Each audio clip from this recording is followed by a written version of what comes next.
The FBI hit job on Trump celebrated loudly by liberals and quietly by rhinos. I'll dive into that swampy mess. And then Brandon Tatum joins me with his take on the raid, the officers charged in the Breonna Taylor case, and more. And finally, call me a conspiracy theorist, but I have an inkling this raid on DJT is even more manipulative and even more calculated than it appears. So I'll give you my final thoughts.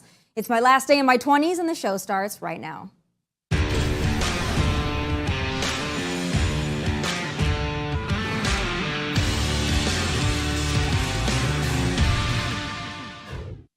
Monday was a dark day in our nation's history. The almighty government weaponized against a political rival, against Donald Trump, and against all of us. Of all the things the FBI and the DOJ could be investigating, of all the threats to our nation they should be focusing on, they decide to send 30-plus agents to Mar-A-Lago in a sorry, worthless, and pathetic attempt to dig up dirt on a man they simply don't like? Make no mistake, this was all a calculated assault on true justice. And make no mistake, this isn't the first and it won't be the last time they pull some kind of cockamamie scheme like this. In fact, look no further than the Inflation Reduction Act, and I can give you 87,000 reasons why what happened on Monday should scare the hell out of every one of us. But the left, loudly, right along with the rhinos, quietly are salivating and celebrating it as if it's some kind of a victory.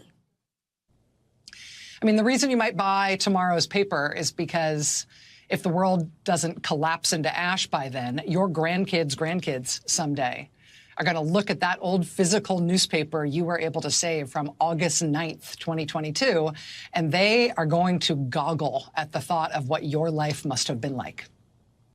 Can I just stop and just take a breath real quick?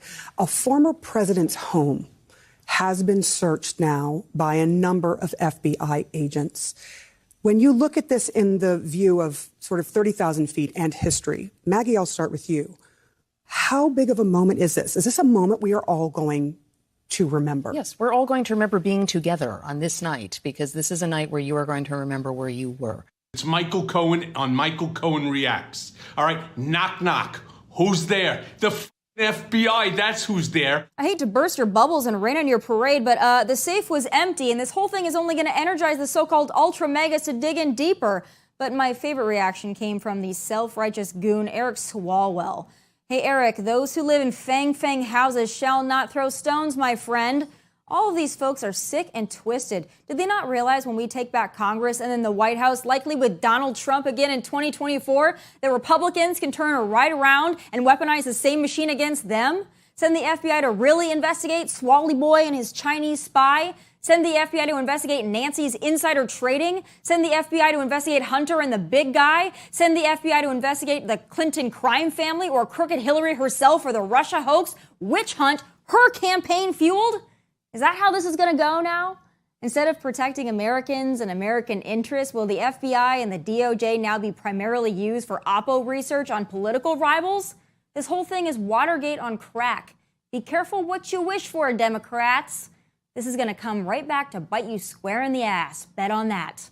But up next, the one and only Officer Tatum joins me to sound off on the raid heard around the world and so much more, and I have a feeling he isn't going to hold back. That's next. Joining me now to dive into some hot topics is host of the Officer Tatum Show and podcast, Brandon Tatum. All right, Brandon. So when I wanted to have you on, I thought we'll just talk about some law enforcement topics. And then, of course, the unprecedented raid on Mar-A-Lago happened, and I figured you probably had some thoughts on that. So I'm just going to wind you up and let you go on that one. Well, first of all, Tomi, thank you so much for having me on. I think it's absolutely repulsive and ridiculous that the FBI decided to raid a former president of the United States of America. And it appears to be material related to the National Archive. That does not seem to be a crime that should necessitate an FBI tactical response. I think this is a complete hit job. They do not want Donald Trump to run for office. It's very clear. They waited till after CPAC that Donald Trump was declared to be the front runner for the GOP, and all of a sudden his house gets raided. And they want him to not have the opportunity to get into office and challenge all of the ridiculous stuff that they've been doing. You think we're going to investigate January 6th again? We're going to have an investigation into all of these things that these leftists have done over this period of time that the half-dead man has been in office. We're going to do a full investigation. They cannot accept it. They cannot receive it. So they have to do everything they can. Even if it's illegal, they have to do everything they can to stop Donald Trump. Do you think it's going to work, though? I mean, I haven't seen any kind of smoking gun, and I've been saying since this happened, they better have something. It better be good. It better not just be info or material for the National Archives. They better have been looking for something and found something amazing. Otherwise, I think they've got some explaining to do. But I think you're right. That's what they're trying to do, is make it so he's unable to run again. What do you think the chances of that happening are? Well, I think it's highly unlikely that they're going to find anything here and they're going to prohibit a person from running for public office, or at least running for the president of the United States of America. Now, being in public positions are very different because there's a constitutional guideline associated with the president of the United States, which is different than holding a public office in other areas. But I don't think they're going to be successful. But I don't think that their goal is to have Donald Trump to go to jail because they don't have any material. What they want to do is tie him up in litigation and have this be a burden over his head the entire time he's running for office in 2024. They did the same thing with Russia. There was no there. There was no Russia collusion. We all knew from the very beginning that they lied, but they wanted to tie his presidency up with all of these investigations to hurt the image of Donald Trump with the American people. And I think that's the strategic plan that they're going to do moving forward. However, I think they've shaken the hornet's nest. They've poked the bear because a whole bunch of patriotic people are now more vigorous about going out and supporting Trump than they were before. I want to know, I do think it's going to backfire as well, but who do you think was behind all of this? I have my theory. I still think Obama's in charge of the White House, quite frankly, so I think this has got Obama's fingerprints all over it. But who do you think made this call? I have no idea. You know, you hear about the judge that was supposedly associated with Jeffrey Epstein, which allowed them to have this warrant go forward. Because what people may not realize is that the FBI themselves cannot, I would say, verify a warrant or at least execute the warrant without a judge approval. So a judge had to approve this warrant to go forward and to raid a former president's house. So I think that this judge may be in collusion with it. Other Democrats may be in collusion. The White House says that they had no idea that this was going to happen. You have to be out of your mind to believe that a former president's house is going to be raided. You have Secret Service that's consistently protecting the president, and somehow the executive branch don't know nothing about what's going on. That is impossible. But I don't know exactly who's behind it. It's very confusing because we know Joe Biden, he don't know up from down. He don't know if he's dead or alive. So he's definitely not running anything. Kamala Harris is busy cackling, and she's half dead herself, so she don't know what's going on. I think that the Obamas, I think that the Clintons, I think that somehow the deep state machine that's associated with those two individuals or those families are behind what's going on now. And you saw that Hillary Clinton she's making merch now. Yeah. But her emails taunting the United States of America for not prosecuting her for her crimes. Hillary. Yeah, Hillary, the one that took hammers to Blackberries. But you're in law enforcement. You know this stuff well. There's a lot on the left now that are saying that those of us that are condemning what happened, now we are anti-law enforcement. Now we don't back the blue. They did the same thing with the January 6th. But can you explain to these ignoramuses how it's different for us to criticize this raid versus criticizing the officers on our streets? Because if there's anybody that can do it, I'm just going to, again, wind you up and let you go on that one. Well, Tommy, you hit the nail on the head. You know, there's certain law enforcement in our country that's protected by the left and some that are hated. If a law enforcement agency or a law enforcement officer does something that's illegal, all of us stand against that. I don't care what agency you are in. But when you have been weaponized by the federal government to go after your political opponents, that's a very different methodical strategy than a law enforcement officer on the streets shooting a person who presented themselves to be a deadly threat. Those are two different things. And it's not that we hate everybody in the FBI. It's just that people are being weaponized against political opponents. That is wrong. That strategy is wrong. Those who are in leadership are wrong. And I want that to be very clear. It's not that we don't like law enforcement. January 6th officers, the ones who stood the line, and if people were assaulting them, those individuals are wrong for assaulting Capitol Police officers. However, there was those who let people in the back door and all of the other things that we've seen. The one who shot Ashley Babbitt. I mean, those things are unacceptable. We can walk and chew gum at the same time. We can see that there is a wrong happening and we can call that out for what it is. That don't mean we condemn everybody in the profession. It's just that we do know that they're being used strategically to go after political opponents. Well, that moves perfectly to my next topic, another one I know you're pretty fired up about that I thought would maybe get a little bit more news, but it was at the tail end of last week. The whole thing about the 4 current and former officers federally charged in the raid that killed Breonna Taylor. So the charges include civil rights violations, conspiracy, use of excessive force offenses, and obstruction. But the big accusation here is that 3 of these officers lied to get the search warrant that led to the search of Taylor's apartment, and then they covered it up, that they included false information that Breonna Taylor was connected to the alleged drug trafficking, that she was receiving mail on behalf of her drug dealing ex-boyfriend. The whole charge here is that those officers essentially made that up. What do you think about that charge? Yeah, first of all, when I looked at the affidavit, it appears that there is at least 2 out of the 3, which was a sergeant, a detective, and an officer, that appeared to have fabricated information on that warrant. And I think that that's wrong, and I hope they go to prison over it. However, if you look at the totality of circumstances, there's a 40-page document that I have on the TatumReport.com, 40 pages of investigatory information about Breonna Taylor.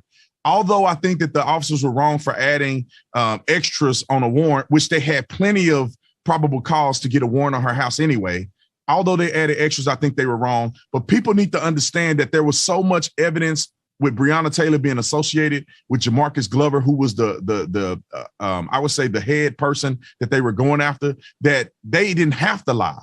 And I've talked to people very close to this case, and they say that, it is embarrassing that they did that because they have now tainted an investigation that was foolproof outside of stupidity from a few officers. But, it was Breonna Taylor was knee deep in a criminal enterprise with Jamarcus Glover. It is clear as the noonday sun on a document that I was speaking about. Jailhouse phone call records, transcribed. You can listen to them talking in a jailhouse phone call. Breonna bailed Jamarcus Glover out of prison after he was arrested for drugs and guns. He was seen on pole cam leaving her house with mail. She was seen at the trap house in her car. They were associated. That was her ex-boyfriend. And let me just explain the warrant process for people. There are warrants for multiple locations, and Breonna Taylor's house was just one. There's what we call a no-knock warrant exception, and then there's a no-knock warrant. So these warrants that were put out there, they were able to obtain a no-knock exception for every warrant. Why did they get no-knock exceptions? It wasn't for Breonna Taylor. It's because Jamarcus Glover was such a dangerous individual that if they found him in any one of those locations, they needed to reserve the right to do a no-knock warrant and use the SWAT team to get him into custody. Breonna Taylor was a low-level criminal in the criminal enterprise.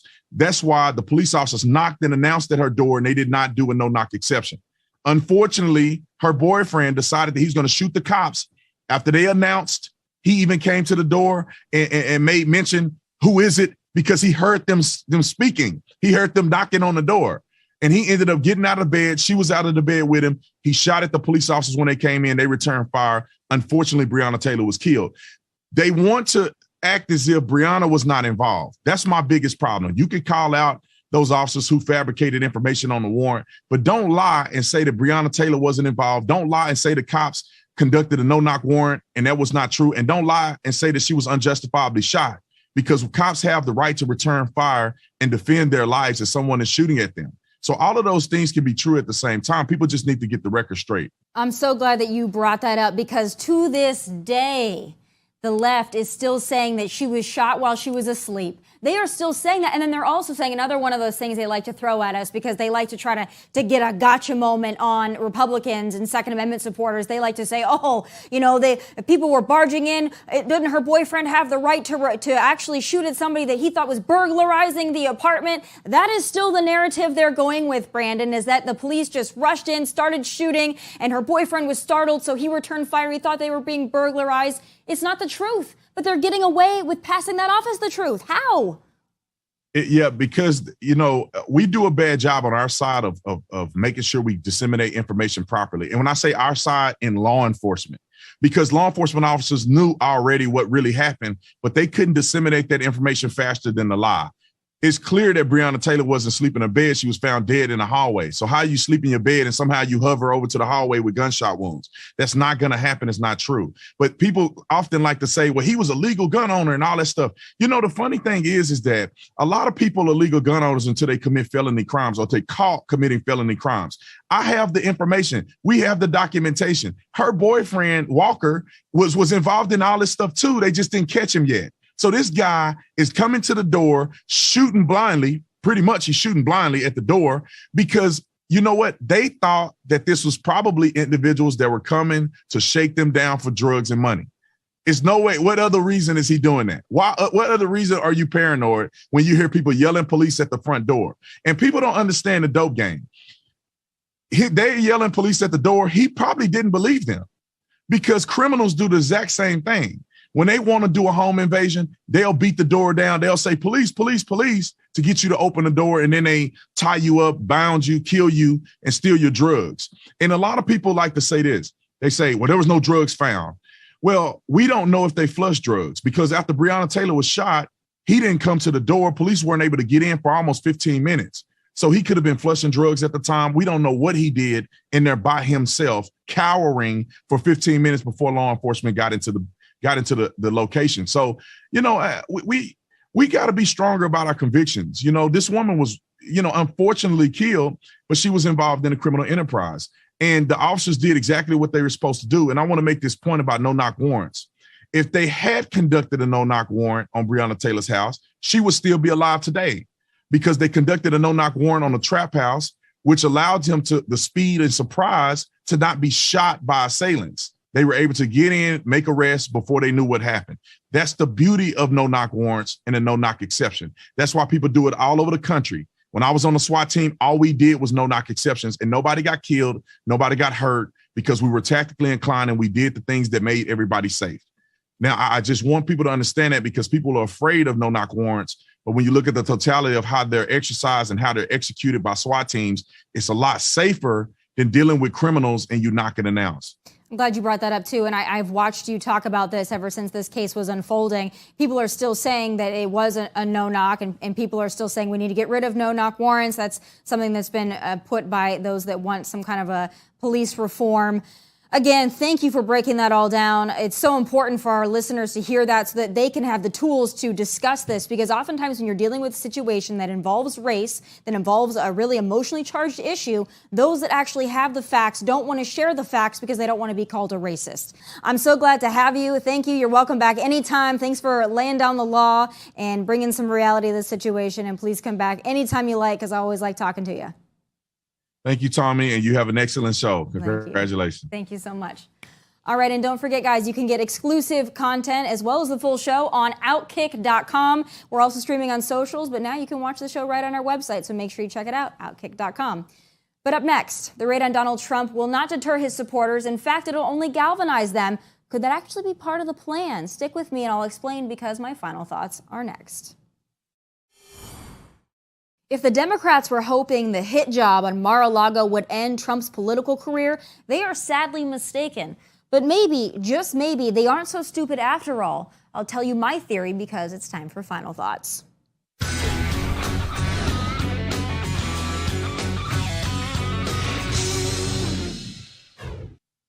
So I've had a little time to digest that BS raid on Mar-a-Lago, and I've come to the conclusion the Democrats and rhinos of the right might be even more slimy, calculated, and diabolical than I initially thought. Initially, and still partly do, I thought those behind it were hoping to end Trump's political career and 2024 ambitions, that another scandal would be the kill shot in the MAGA movement. But after really thinking it over and considering how evil yet incredibly and meticulously calculated the left is, another theory dawned on me. Though they may have been living on the prayer they'd stumble upon and find a mystical smoking gun, I don't think that's why they did it. In fact, I think they knew the unprecedented move would only galvanize more support for Trump, and maybe, just maybe, they're okay with that. Why on earth, you ask? Well, as much as I do firmly believe they're terrified of taking on Trump in 2024, both the Democrats and the rhinos, I believe they are more terrified of this man. Stay with me on this.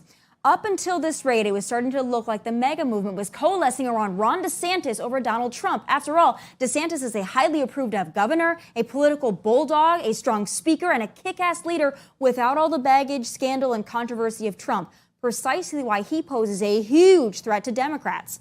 I'm starting to think the left is actually coaxing Trump into announcing before the midterms so they can use that as a November talking point and even more so, divide the GOP into two camps, Trump versus DeSantis.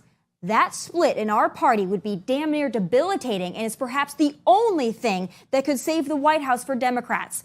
Not for Joe, he'll be in the nursing home by then, but likely Gavin Newsom. Are they trying to trick us into infighting by firing up Trump supporters? I think so, and I think many of us are already taking that bait.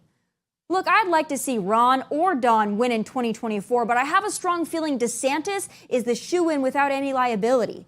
It's something to think about, and I say that as a vocal and longtime Trump supporter who will forever be grateful and indebted to Trump for all he did and all he does.